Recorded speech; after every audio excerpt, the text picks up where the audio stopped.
The next question now comes from Ahmed Zafar Iqbal. Right, hi. So my question is from the panel in general and to Ken Roth in particular. So in light of the recent Syrian war and the retaliation by France, the United Kingdom and America, it's very possible and I feel likely that the refugee crisis will be exacerbated.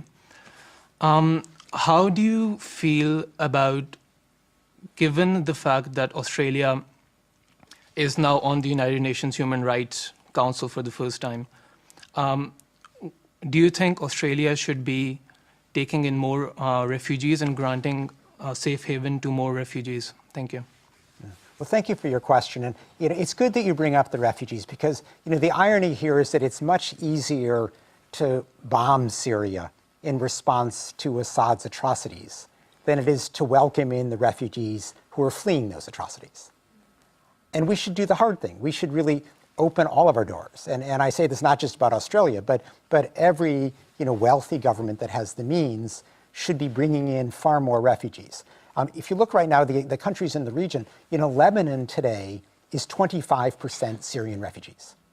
A country of 4 million that has basically 1 million refugees. Turkey has 3.5 million refugees. Jordan has another 1 million or so. I mean, these are not the poorest of countries, but they're not as wealthy as the West, and they're carrying an enormous burden. The least we can do, fortunate enough to live in more advanced countries, is to take in more refugees, and not just to take in the Christians.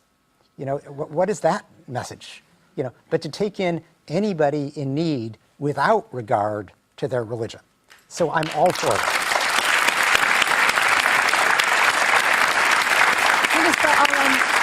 I'll come to you, Nathan. We'll hear from all the panel on this. But Missy Higgins, I wanted to go to you because you've actually written a song that comes from the Syrian refugee crisis.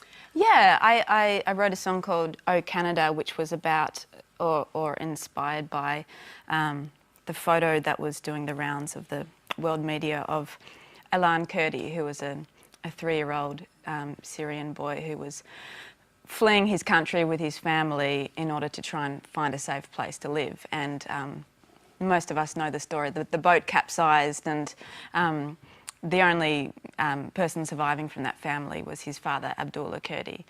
And like most people that saw that photo of this 3-year-old boy washed up on a beach in Turkey, I was absolutely devastated because it put a human face to the crisis, And I think that a lot of the time, so many of us are so removed from it, and especially with this rhetoric that comes out of the government, calling these people criminals, calling them, even the word asylum seekers has a stigma now. So they come to our shores or they try to reach our shores, and if they get anywhere close, we lock them up in these detention centres that are like prisons, in fact, probably worse than prisons, because these people are indefinitely kept in a place where they're suffering hugely, they've had hugely traumatic experiences and have PTSD beyond belief.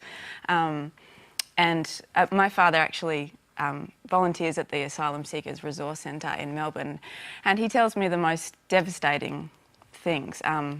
He saw a man the other day from Sudan who had scars around his ankle from being hung by his ankle and tortured, and he sees regularly patients that have scars all over their bodies from torture. And to think that we can allow these people who are only seeking a safe place to live, that's all they wanted, that's all anybody wants is a safe place to live, to think that we treat them like criminals is just really appalling. Amanda Rishworth? Well, look,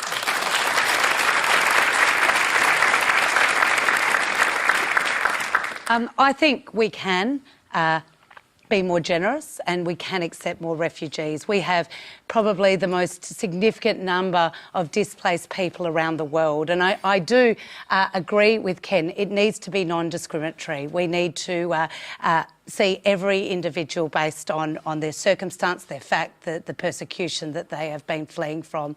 I think it's also important, and it goes to the question that was asked before, we cannot work as a country in isolation though. We have to also work through multilateral agencies, whether that's the UNHCR when it comes to refugees, whether that's the United Nations. While at times some of those institutions can be not perfect. I think it's really important that as a global citizen, not only do we do our bit, but we also participate, we fund, we support those institutions, and that includes aid.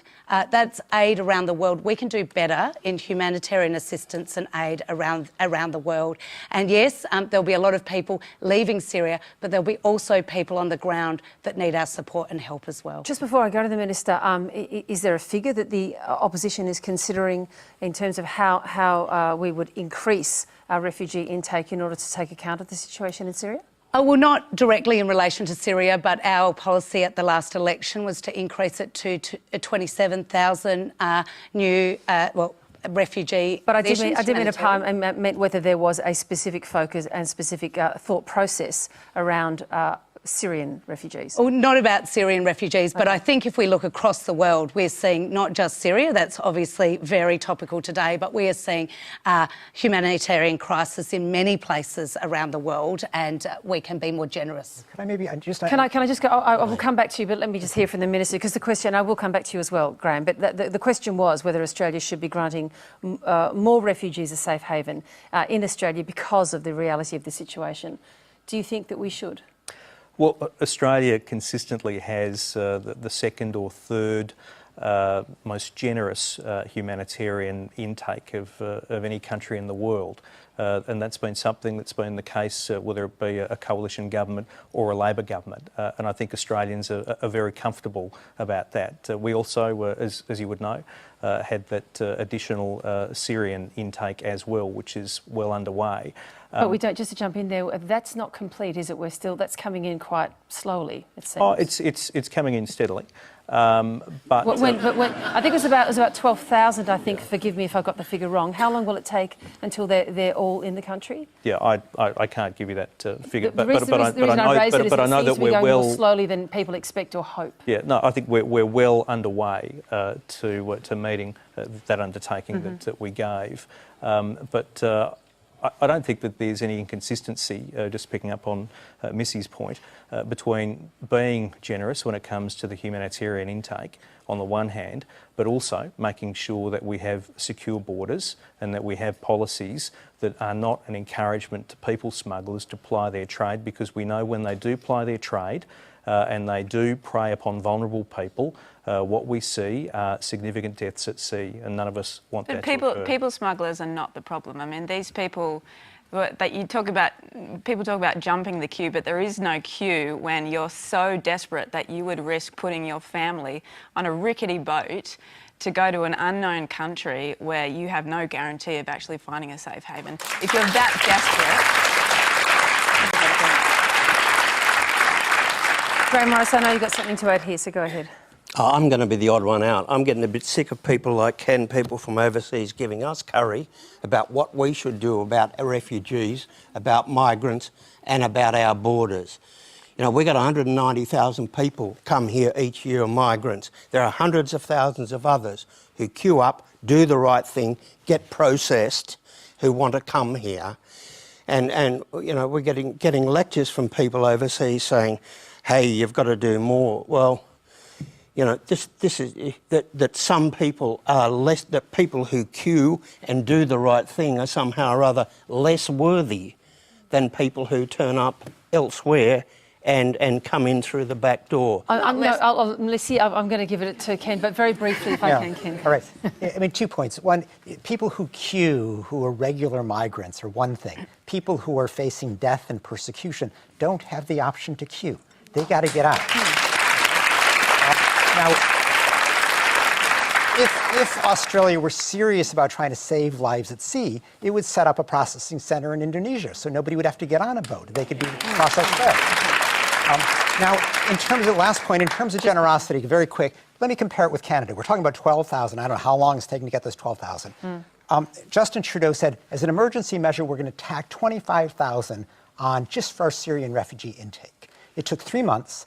At the end of that 3 months, because Canada has this private placement program, and people were lining up for their private placement, and they started complaining, where's my refugee? You ran out of refugees. And so they increased it to 40,000 in just a matter of months. Okay. Yeah, but look... I'm going to leave it there because time is tight, and I want to hear from some other questioners tonight.